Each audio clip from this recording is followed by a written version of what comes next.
Does technology have inherent risks? Can social sites contribute to anxiety and loneliness? Can it affect sleep patterns? Does it affect neurological development? Does it contribute to obesity?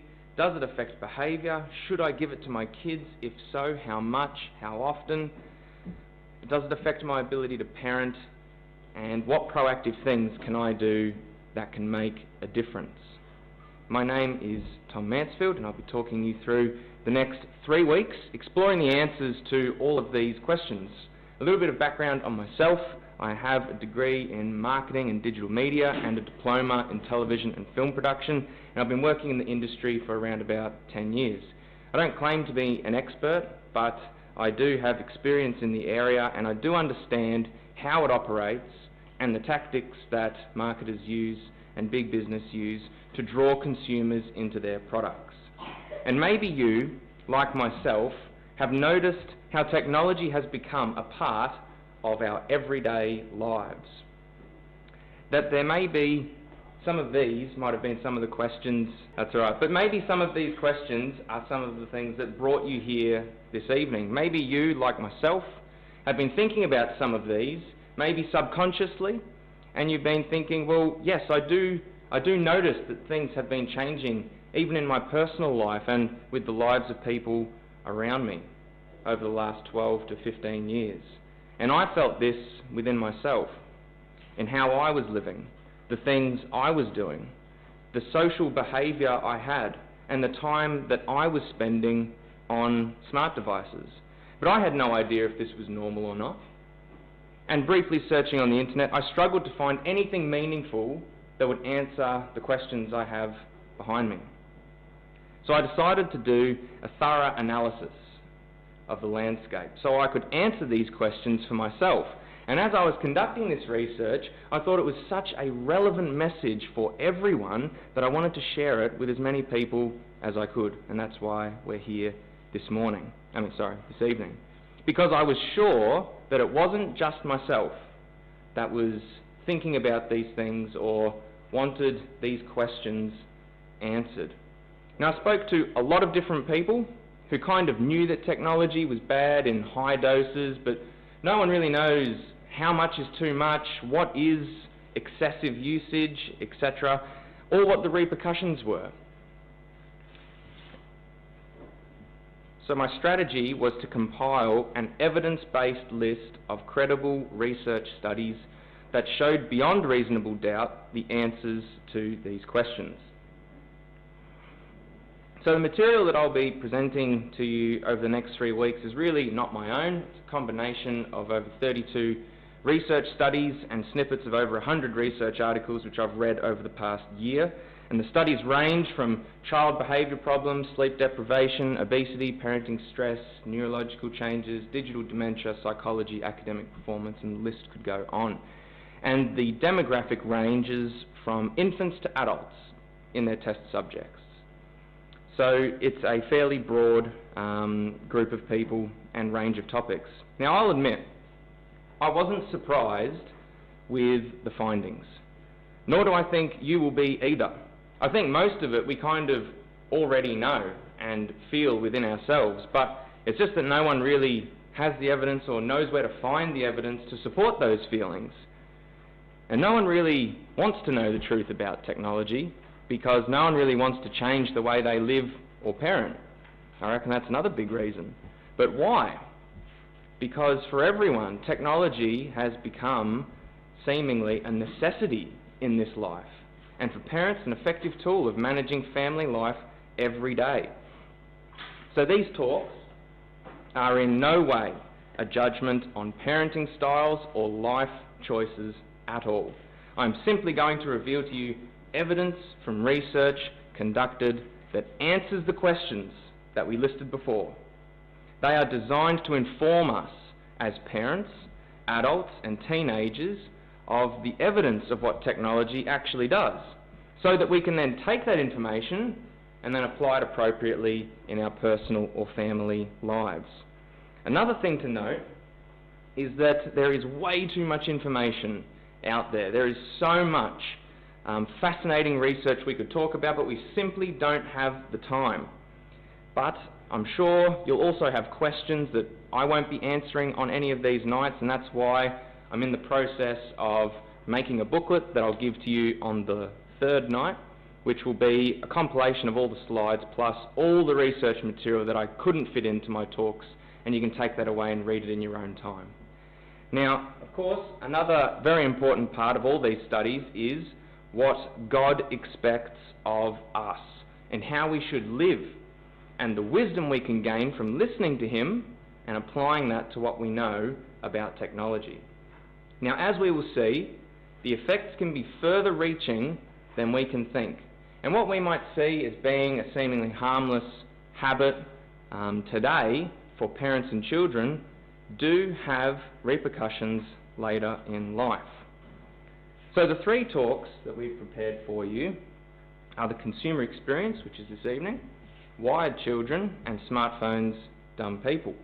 So tonight we're going to be understanding how technology and our adoption of it has changed over the past 10 to 15 years, and what that means for a Christian believer. Next week, we're going to be looking at children aged 18 and below, focusing on how technology is linked to behavioural problems, psychological issues, neurological changes, and a bunch of other things. It's going to be really interesting. Also, as teenagers, how does God want me to live? And as parents, how do we nurture our children through that important phase in their life?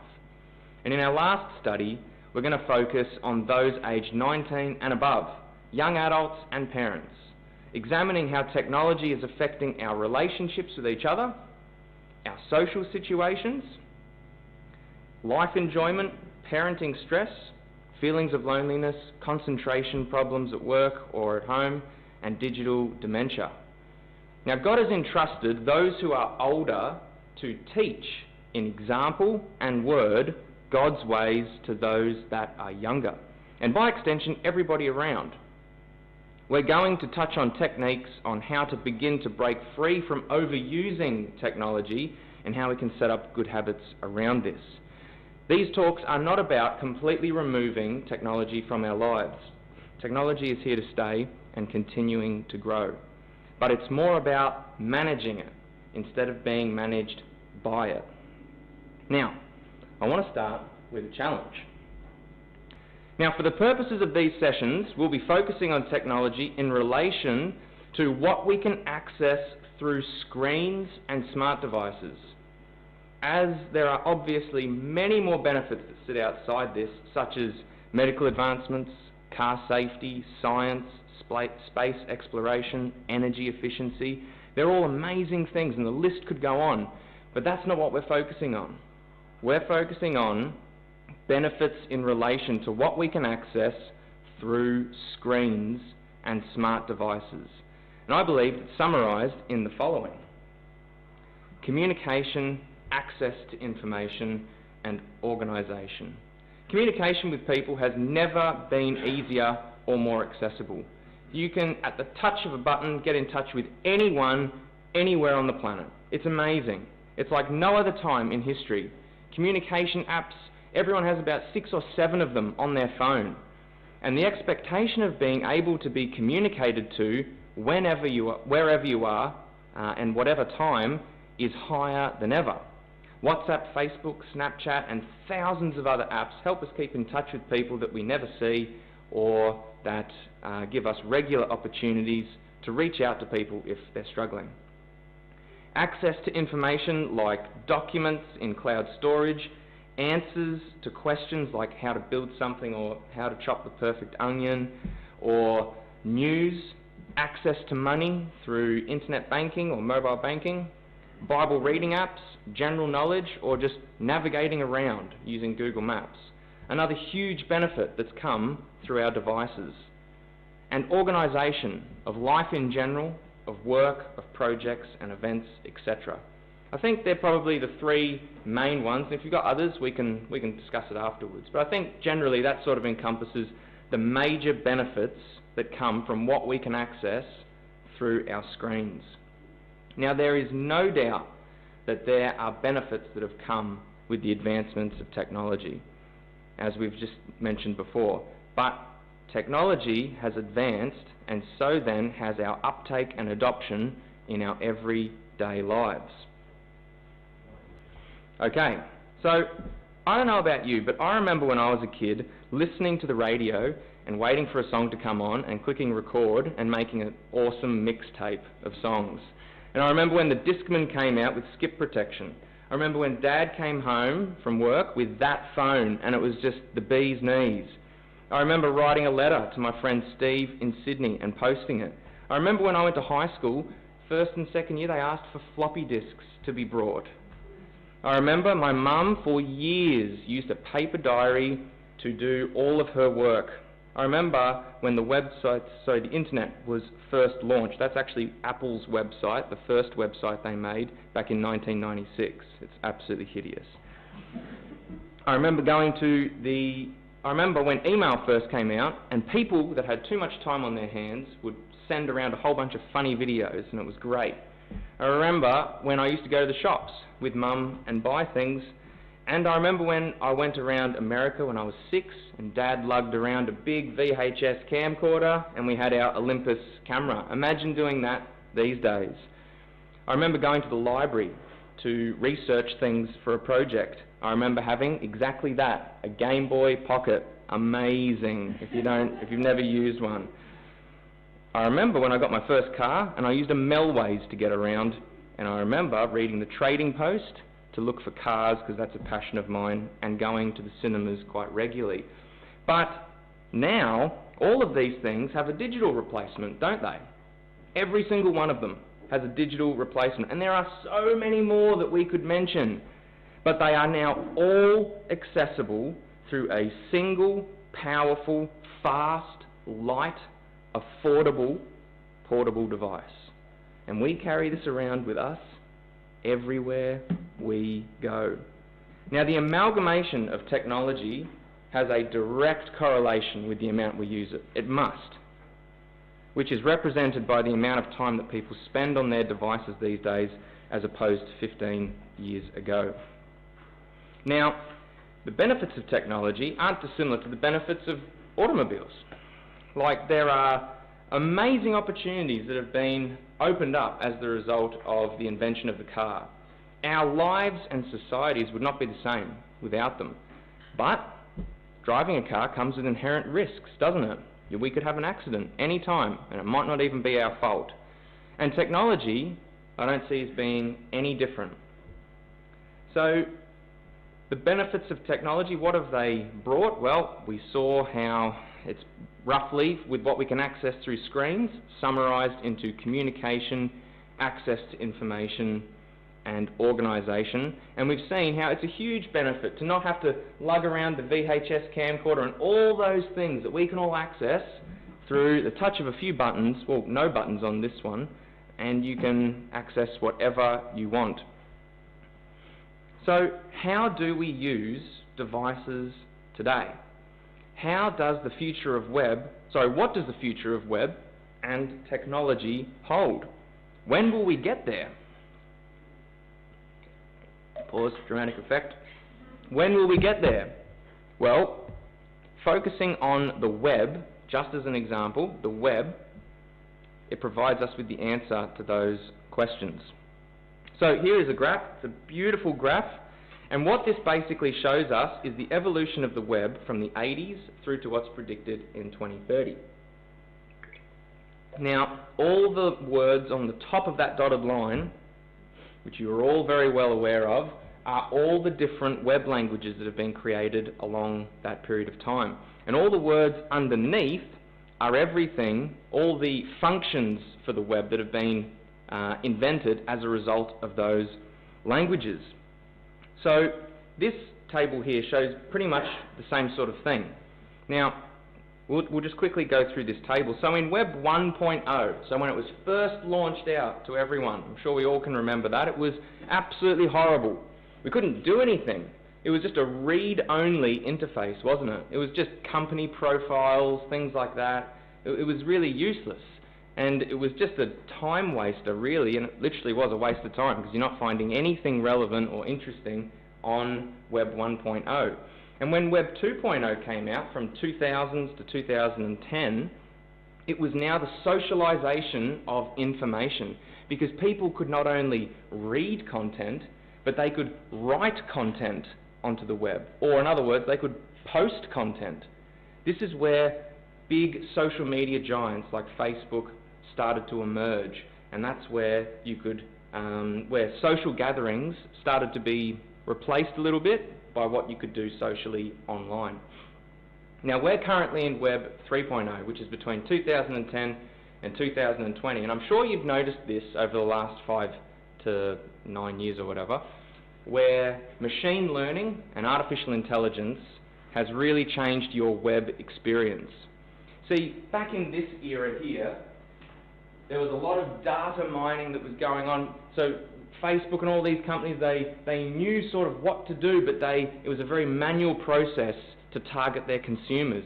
But when machine learning and artificial intelligence really started ramping up between 2010 and 2020, all of a sudden they could use all of that data and they could target you exactly the way they wanted to.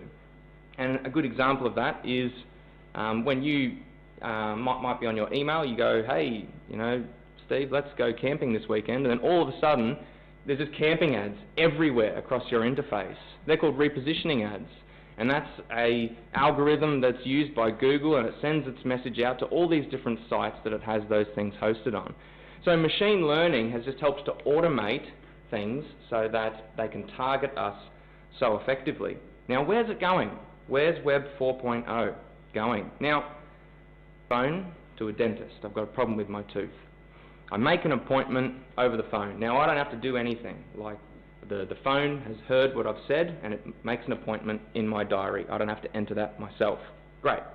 So it's auto-entered into my diary. In the morning of the appointment, I go to the pantry, I open it up, I pull out some cereal, and I start to eat it. Now, my Google Home, which knows what's in my pantry and can see what I'm doing in the kitchen, knows that I'm eating that cereal, and based on my spending algorithms, it knows that I'm due to purchase that cereal again because I'm running out with a bunch of other things, and it goes and orders that online for me.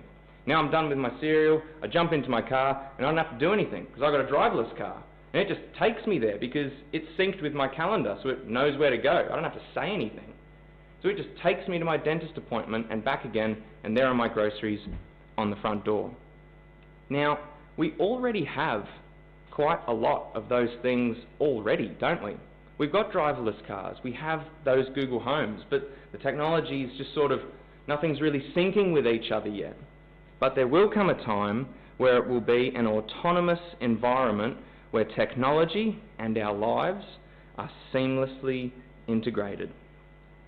Now, I think this is a concern for Christians because in the parable of the sower, God says that as the farmer was sowing seed and scattering it across the ground, it said some fell on good ground, and some fell on harder ground, and some fell on stony ground, and others, which fell among thorns, are they which when they sprang up, they went forth and are choked with the cares and the riches and the pleasures of this life, and bring no fruit into perfection. Now, we don't even have to guess what this parable is about. Jesus tells us. He says cares, riches, and pleasures. In other words, everything that the world values and tells you you need more of.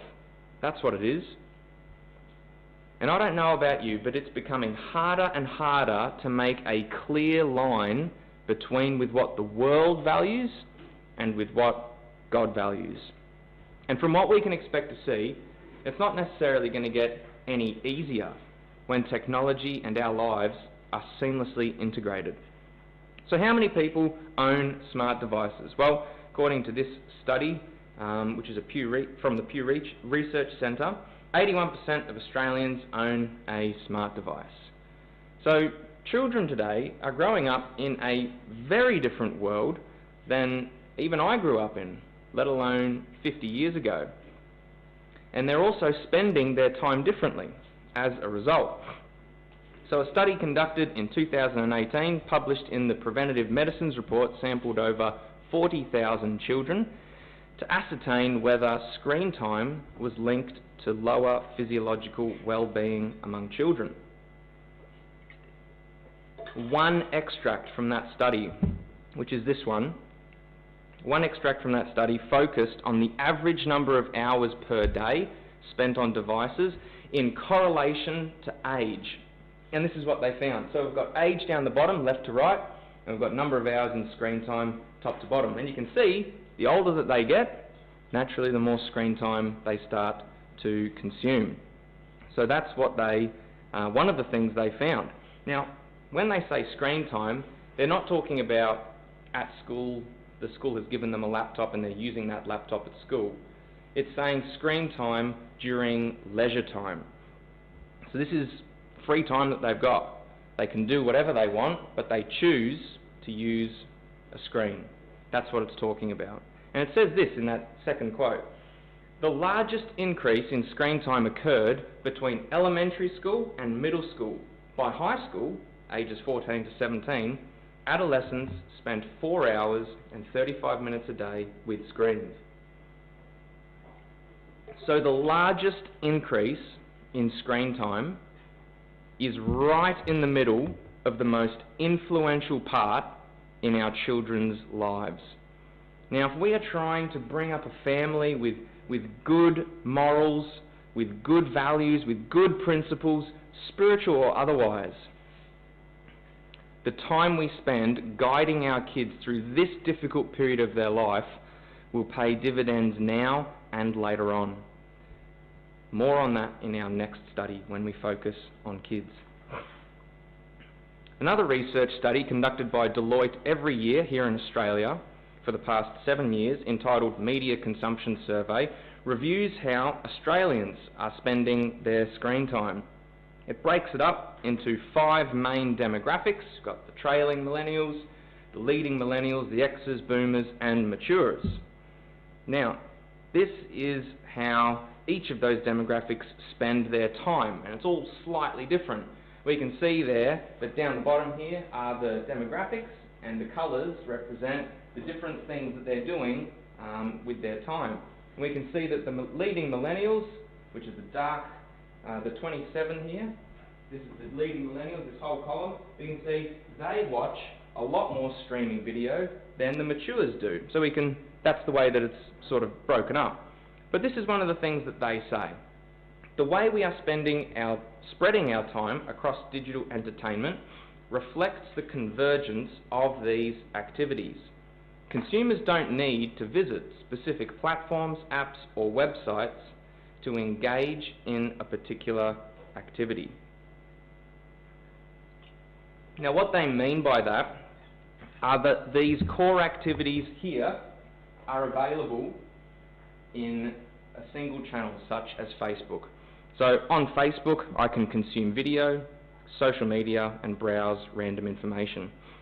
And the creators of these platforms understand and know that in order to keep all of us entertained on their platforms, they need to stimulate our brain in different ways. And one of the ways that they choose to do that is by letting us engage with different digital mediums on their platforms. Now, more on this a little bit later. Another really interesting thing is telcotainment. This is one of the extracts from the same research article. It says, meanwhile, there are some new norms in our consumption behaviour. Telcotainment is on the rise. With 21% of video and music streaming service subscribers now receiving their subscriptions through a bundled internet or mobile plan. So when they're talking about telcotainment, they're actually talking about accessing Spotify, Stan and Netflix through telecommunication plans on your phones, such as Telstra or Optus or Vodafone. That's what it means by telcotainment. So the reason why this has become so popular is because data is so cheap today compared to what it was when the iPhone first launched. When the iPhone first came out, a few years later, I got one. And I had 500 megabytes per month on a $120 a month plan back in 2011. And one time I went over my data limit by 700 megabytes. Have a guess how much that cost me. It was $1 a megabyte. So it's $700. But these days, look at this. I just grabbed this off Optus's website. The standard plan these days is 50 gigs. 50 gigs a month. You pay a little bit extra, and who wouldn't? 200 gigs. But the amazing thing is that people are still getting through it and going over their data. On the same vein of streaming video on demand is this. Now we can see in this graph, we've got all the demographics down the bottom, and we've got the years in the colour. And we can see there across every single demographic, everyone is interested in streaming video on demand services. Everyone is affected by it, which I don't know, I find really interesting. So amongst every demographic, in the next slide, let's just talk about social media now. So what are our social media behaviours? We can see in this first graph here, again, we've got our demographics down the bottom and the number of years in the colours. We can see that in 2016, every single demographic roughly decided that Facebook and social media and all of those things were just not that great anymore. And the popularity of them started to diminish.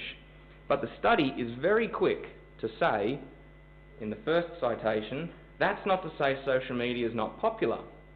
85% of respondents and 95% of millennials are active on some form of social media. In the second quote, this is really interesting. It says, this year there is a sharp decline in the percentage of respondents who feel time spent interacting with friends on social media is just as valuable as time spent in person. So that's a really insightful quote, and we're going to just try and park that in the back of your mind that people are now starting to realise around 2016 that my friends on Facebook and all of that social interaction I have online is actually not as meaningful as real physical relationships. And we are actually going to talk about that later on. So what social platforms do people use? There's Twitter at 11%, Snapchat at 14%, Instagram 24%, YouTube 44%, and the big dog on top of the pile, of course, is Facebook at 77%. So, does anyone remember when Facebook actually launched? It was 2004, only 15 years ago. And a heap of other social networking sites have joined the online social revolution. Now, addiction is usually associated with drinking, gambling and smoking. And there's usually a negative connotation associated with that because they're generally recognised as things that tear individuals, families or society apart. So there is a general negative connotation associated with those things. But these sites, these social platforms are actually doing exactly the same thing. It is the same chemical that is released in our brain, which is called dopamine. Now, a really interesting quote from a man called Simon Sinek, who is a British author, speaker, and organisational consult on millennials. He says this: technology, we know, it releases dopamines. It feels good when we get a response and when we get likes and new friends. It's why we keep going back. Dopamine is the same chemical that makes us feel good when we smoke, drink or gamble. In other words, it's highly addictive. We have age restrictions on smoking and drinking, but we have and gambling, but not on social media, which is the equivalent to opening up the liquor cabinet and saying to our teenagers, if this adolescent thing gets you down, you know, go for it. It's a numbing experience. So that's what he had to say on this. Now, social media companies use very similar tactics to the slot machine. You might think that's a bit crazy, but we'll run through a few examples of it in a moment. But they use very similar tactics to the slot machine to make their platforms as addictive as possible. Why? To maximise profits from its users.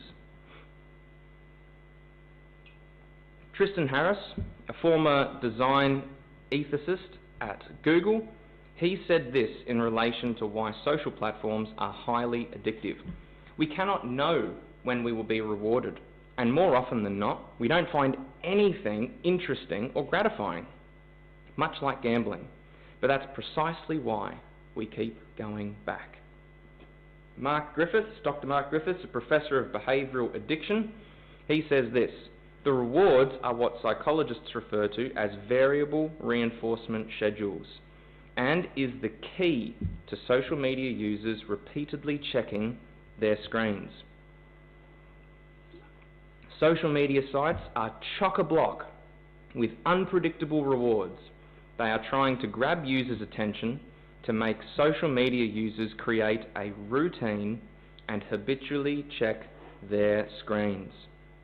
So using these platforms is effectively like having a slot machine in our pocket that we're playing 24/7 and we're receiving that same addictive rush. Now, the feeling of anxiety and stress of waiting for your horse to win, and you're just watching your horse and you put money on it and you're just absolutely battling, you want that horse to win, is actually, believe it or not, the same chemical reaction in your brain for when someone posts something and they're just waiting for someone to like it or to put a comment on it. That's the same thing that's being released in our brain. Now, likewise, it's exactly the same when the horse doesn't win and we don't receive the comments or likes on our post that we thought it was a good post, we thought we'd get at least 50 comments, and we get none. We're just devastated. And it's the same devastating feeling that we get when something doesn't go right, when we gamble. It's the same chemical reaction in our brain that is being released. Now, Sean Parker, who was a Facebook ex-president, he said this: the site was deliberately designed to exploit human vulnerability. It's no wonder that social media took the world by storm the way it did. These companies designed their platforms in ways that deliberately exploited the way our brains work. But who would have known? It's so easy to access. It's just Facebook. It's just social networking online. It's so easy to get an account or post something. And it's been very subtle, the way that it's grabbed the entire world's attention. Now everyone uses it. And the Bible warns us about this kind of subtlety. In Corinthians, it says, "But I fear, lest by any means, as the serpent beguiled Eve through his subtlety, so your minds should be corrupted from the simplicity that is in Christ." The things that hurt us or impact us negatively very rarely have the consequences obvious and upfront in your face right at the beginning. We'd notice that if that was the case. And for Eve, she was told by the serpent, eat the tree. Eat it. What's wrong with that? You're going to be wise like the angels. You're not going to die. Think about all the amazing things you could do. And all of a sudden, that very simple commandment that God gave her, don't eat the tree, was all of a sudden just not that simple anymore. And what once was so clear is all of a sudden not that clear anymore. And this quote warns us about that as well. What the world can do to the simplicity that we have all found in Jesus, that we have all found in him. And spending unnecessary amounts of time on these platforms may change the way that we see something to be so simple into something that's not so simple all of a sudden. Maybe that's what will happen. It's not that clear. So, does technology have inherent risks? We've just explored how our usage has increased dramatically. As a result, face-to-face communication has decreased. Social platforms and the likes use addictive gambling techniques to hook you on their platforms, and the Bible warns us that this whole process can be very, very subtle. So let's just talk about anxiety and loneliness just for a moment. Now, social media platforms are full of useless images like this, where people feel the need to post even the most mundane, boring things in their life to everyone around, and because everyone's going to find it amazing. The way that this person's constructed it, it's not even the full plate, it's half the plate. That'd be crazy putting the full plate on there. And they put this little filter on it and they post it up and go, hey, check out the muffins that I've made, it's amazing. But really, it's never the actual picture of what is happening in that person's life. I would describe that as my house. It's chaos, right? But this person doesn't want everyone knowing the bigger picture. Likewise with something like this, I'm working from home, I'm on my bed, I've got my little globe there, which I use all the time and find really, really useful. And I've got my pine cones, which are just sitting right here, which just happened to be there, I didn't put them there.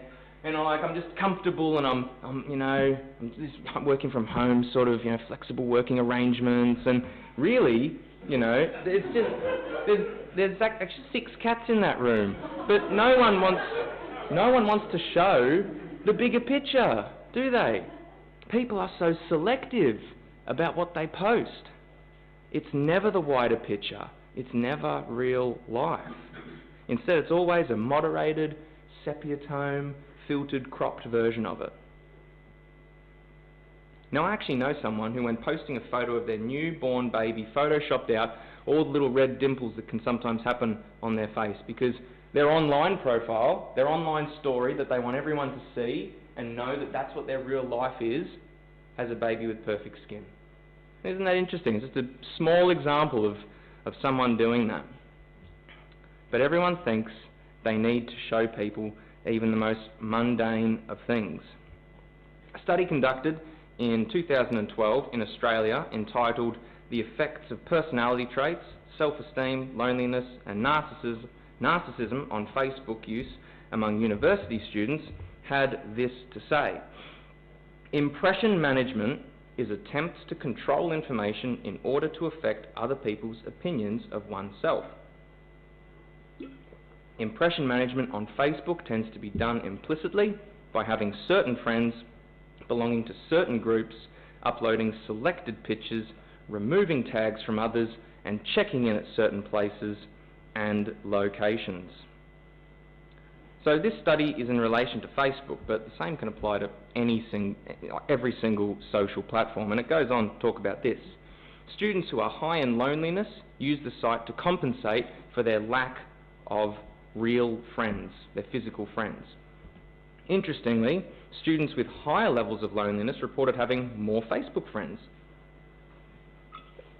Facebook users are more extroverted, less conscientious than non-Facebook users, and are reported to have higher levels of narcissism. So this is a few of the things that they brought out of this study.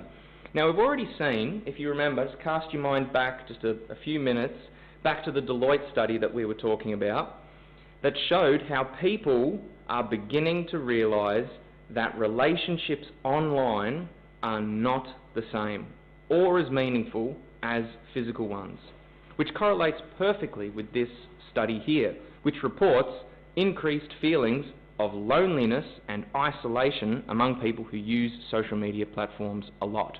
And it's a vicious cycle, unfortunately, where people who don't feel like they can connect physically with people compensate and go onto social platforms. They gather all these friends, but the downward spiral is, over time, they realise these friends are nowhere near as meaningful as having someone physical.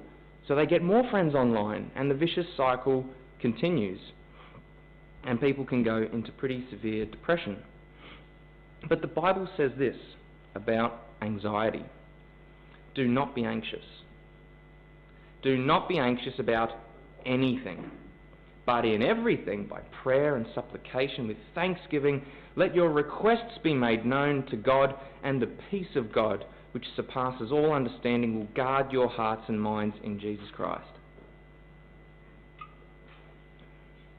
We know that there is an anxiousness that comes with constant use of social sites. Maybe you have felt this within yourself. What is posted on those platforms for many people is a filtered view of reality, which makes other people ask, well, why isn't my life like that? And the Bible gives us clear advice on how to live day to day. It says, don't be anxious about anything, but put your effort and your trust and your frame of mind higher. Put it into God. Put it into Jesus. It gives us that advice. And what's the result? It says you will feel peace. Peace in your life. I reckon if you ask anyone, that would be a highly desired thing that they would want. No one's going to say, I don't want peace in my life. That would be ridiculous. The alternative is mayhem. And who wants that? Everyone wants to feel peace. And God says the answer is in Jesus. So, can social sites contribute to anxiety and loneliness? Now, we only just touched on that, much more in the next study. But yes, we did see in a very short period of time that, what's posted online is not real, necessarily. That these platforms are a place where people go to make friends because they don't feel like they can make real-life friends, but that these friendships are far less meaningful than physical ones. And we've seen how God tells us so simply, and usually the advice that God gives us is so simple: don't be anxious about anything. Trust in me, and I will give you peace. Who remembers this? I actually watched the video of when he unveiled it. It's amazing. It's unreal. But I don't know that he had any idea how much that new invention was going to change the entire world. How long has the iPhone been around for? Does anyone want to have a wild guess? 16 years. Less. 12 years. 2007 is when that day was. Thank you so much, Ethan. 12 years. And look at the phones that we've got today. 12 years ago. Now, in this slide, it shows us that there are 26.66 billion Internet of Things devices this year. And by 2025, it's expected to reach 75 billion. Now, Internet of Things just means devices that can connect to the Internet, whether that's a watch, a Fitbit, computer, a laptop, tablet, whatever. So, right now, if we average that across the world's population, that's around 4 devices per person, which doesn't surprise me. I've got 3 up here, right? I've got 1 for a stopwatch, 1 for my notes, and 1 here. And I was going to bring another one. I thought, that's stupid. But you can see there that I've got 3, and I'm pretty conscious about how I use my stuff. But we know that advanced economies use or uptake smart devices much greater per person than emerging economies. And we can see that here by this lovely graph. We've got all the advanced economies, and the orange bit is who own a smartphone. And we can see down here, far less in the emerging economies. So really, amongst Western society, we have on average about 6 or 7 per person. And if you just think back to your house and what you use every day, it's probably not too far off. It's not too far off me, that's for sure. But, however, we know that as people have... we know, though, that the foundation of the world's economy really rests on this, doesn't it? Exactly the opposite to what God has told us to do. Do not covet. But really, the foundation of the world's economy is covetousness, when you think about it, making us all think that we need something we actually don't. Now, whether that's a nicer house, a more profitable investment, a new car, a better toothbrush, more money, or an updated device, the job of marketers is to make you feel that what you have just isn't good enough. Now, the evidence of that is in the graph that we saw before. No one really needs 7 devices per person. But that's what we're being told that we need. And we're sort of just getting sucked into this sort of stuff and going, yeah, okay, maybe I do need 9 devices now. Who knows? But the evidence is in what we just saw. Now, in the commandments God gave to Moses, which is this: do not covet, are such simple words and they are so relevant to today. But why did God say this? Why does God say, don't covet? In the Bible, God describes an idol as anything that replaces his influence in your life. In Colossians it says, covetousness is idolatry. In Corinthians, flee from that idolatry. And in 1 John, keep yourselves well away from idols. So why shouldn't we covet? Because God knows that it can be such an insatiable desire for all of us to pursue after those things, where it's something that we can just become so obsessed with to the point where it can actually replace him in our life. That's why he says it. Now, the thing marketers target the most, because they know it's the most effective, is your phone. Why? Because you have it with you everywhere you go. Just think about your life, how often you don't have it with you.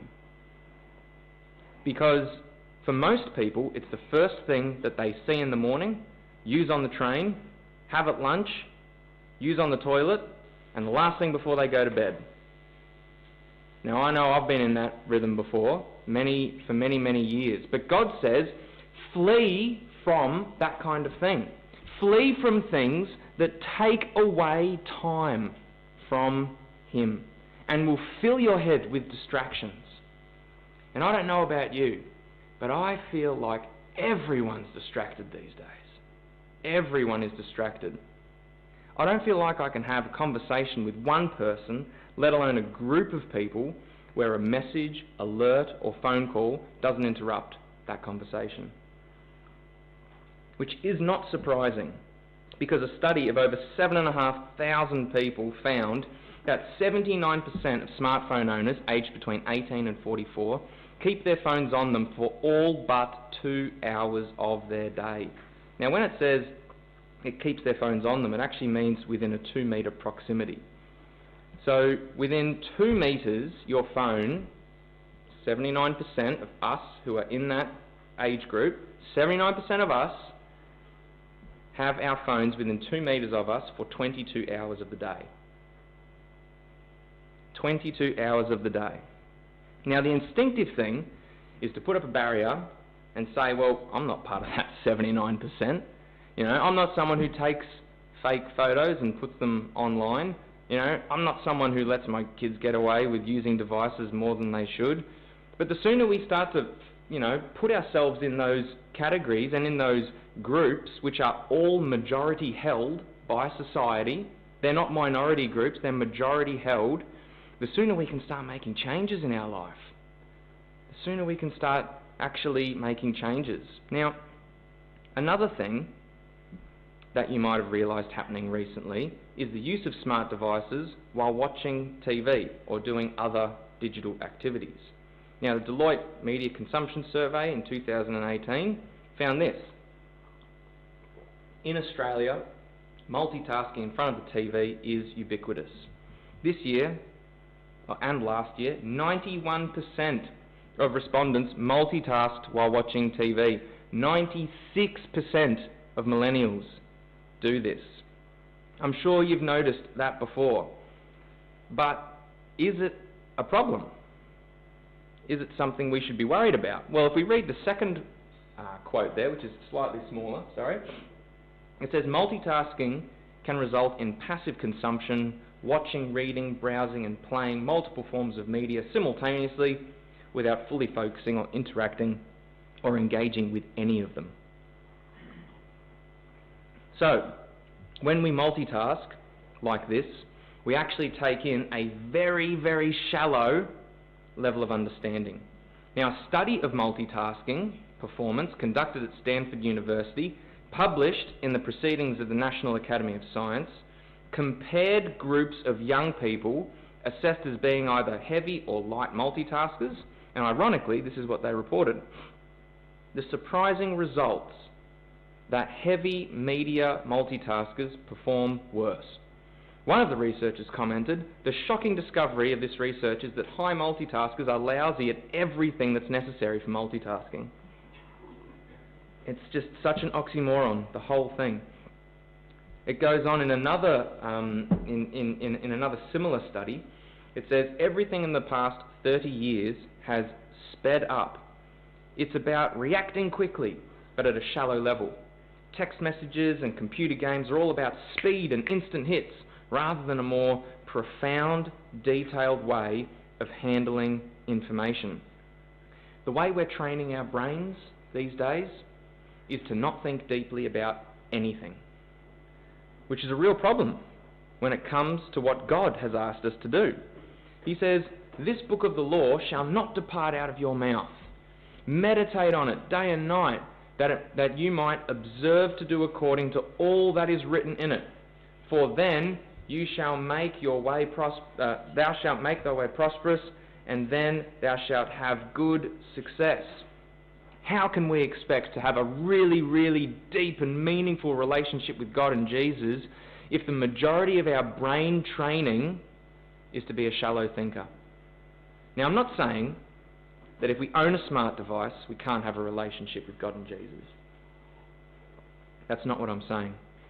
But the research is clear that using smart devices the way we are today is making our road to a deep relationship with God and Jesus very difficult.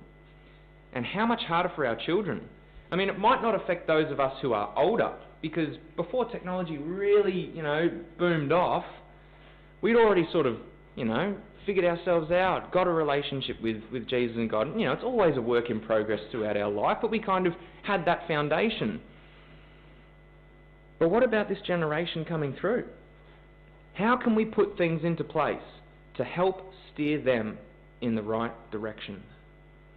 Another thing you may have noticed is how hard it is to hold a conversation with someone these days. This happens so often, especially with myself and a friend of mine at work. He asks me how my day is, and if I lose his concentration for 3 seconds, he's on his phone texting someone from the other side of the world. And I'm sure we have all experienced something like this many times over. But fobbing is a word that was coined to describe exactly this. When you fob someone off for interacting with someone that's just, somewhere else, but you're neglecting the person that's right in front of you. But we know from those other studies that it's the meaningfulness of the relationship that's right in front of you is the thing that's going to hold you together. Not those other relationships that we feel the need to connect with people all the time, and we neglect the people that are right here in front of us. Now, a study conducted in 2015 in the USA examined how over 3,200 individuals used their phone on a day-to-day basis. And they found that 89% said that they themselves used their phones during their most recent time with others. That's 89% of all of us. 89% of us do that. We fob people off. We bring out our phones in the middle of conversations, and for some reason it's become acceptable in society and okay to do that. And not just on a one-on-one, but in group conversations as well. If it's not really something you're interested in, I'll just escape into my phone. Everyone does that these days, and for some reason we just all accepted it. But it's actually, I find, incredibly rude. So, in 2015, the other thing you might have realised is this: the rise of the selfie. Now, another thing, I love that picture, another thing that you have definitely seen is this. In 2015, the search giant Google used machine learning software, so that's, again, harking back to what we were talking about at the beginning, used machine learning software to add labels to images uploaded to its Google Photos application, and analysed how many of these were selfies. Now, a selfie is defined by someone taking a photo of themselves, just themselves, right? It's not with another person, and it's not, can you take a photo of me? It's, I'm taking a photo of myself with the camera facing me. That's the definition of a selfie. And this is what they found. In 2015, 480 million images are uploaded every day. This is just to Google. And totaled 175 billion in 2015. and 13.7% were selfies. 1 in every 6 photos was a photo of themselves. Now, in 2017, just look at the amount of photos that people are going through. 1.2 billion images uploaded every single day, and that's just to Google. And this graph shows exactly the same thing, but it's not just Google, it's the internet in general. And we can see there the steady increase over the last 5 years of the amount of images people are now taking. And we can see there that 85% of them are taken on smart devices.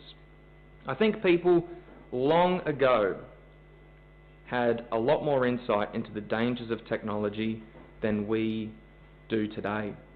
The genius Albert Einstein said this: "I fear the day that technology will surpass our human interaction, the world will have a generation of idiots." And I think, how true. And we know from some of the research we've been looking at, and we'll find out much more in our next study next week, of how this is actually dumbing our minds down as kids and as adults. Adults don't escape either.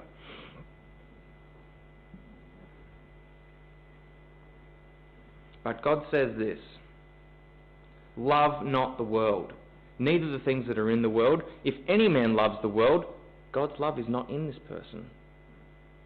For all that's in the world, the lust of the flesh, lust of the eyes, and the pride of life, is not of the Father, it is of the world." Now, to not love the world is really hard. And I don't think it gets any easier the older that you get. To not love the idea of a better car, of a bigger house, of a better job, of nicer clothes, of a fancier phone, is hard. It's hard not to love the idea of that. But the parable of the sower describes this as deceitfulness of riches. That the promise that those things can somehow give us happiness and meaning is deceitful. A lie. Something that's not true. It's subtle.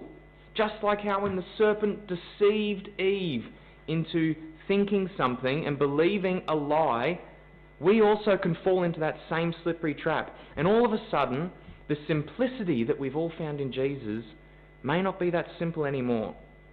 Now, the wise King Solomon, another character in the Bible, who was the richest man on earth in his day, described chasing riches as grasping for the wind.